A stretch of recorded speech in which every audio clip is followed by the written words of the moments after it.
Hello, I'm Kathy Riggs, Utah State University Extension Professor for Family and Consumer Sciences. Today I'm reviewing 4 common minor canning mistakes made by those who participate in home food preservation. By minor, I mean mistakes that they may cause economic loss or reduce the overall quality of the food, but they are not life-threatening.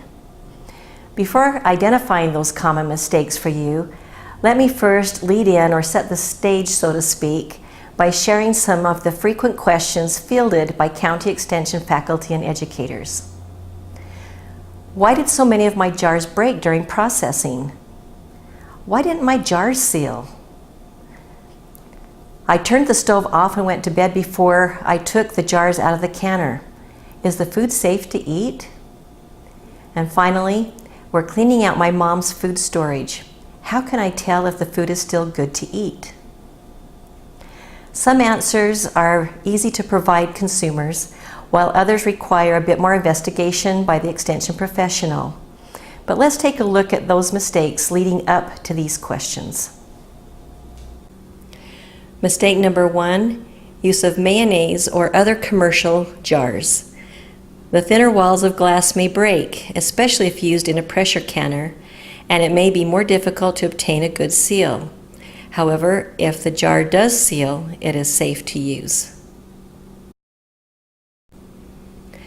Mistake number 2, use of paraffin wax on jams and jellies. Small air holes in the paraffin may allow mold to grow. Also, paraffin wax can catch on fire if it's overheated during preparation. If preserves do have mold growth, the recommendation is not to eat the product, but discard it.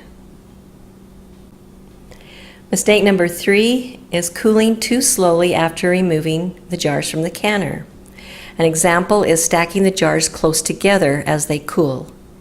There is a group of harmless organisms called thermophiles or thermophils that can survive canning.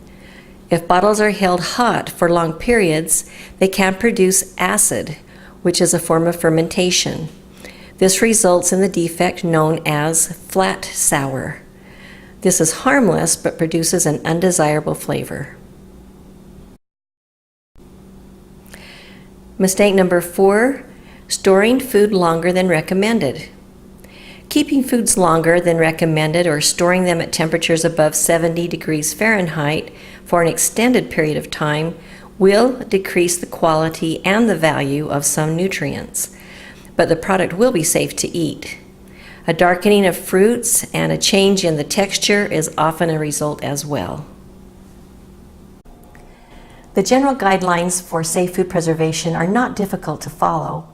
Just make certain to always use an up-to-date, scientifically tested recipe, follow it exactly, and make the altitude adjustments for time and temperature. If you have specific questions, contact your local USU Extension office. If you cannot find your local office listed in the phone directory under USU, look under the county government listings or go to extension.usu.edu.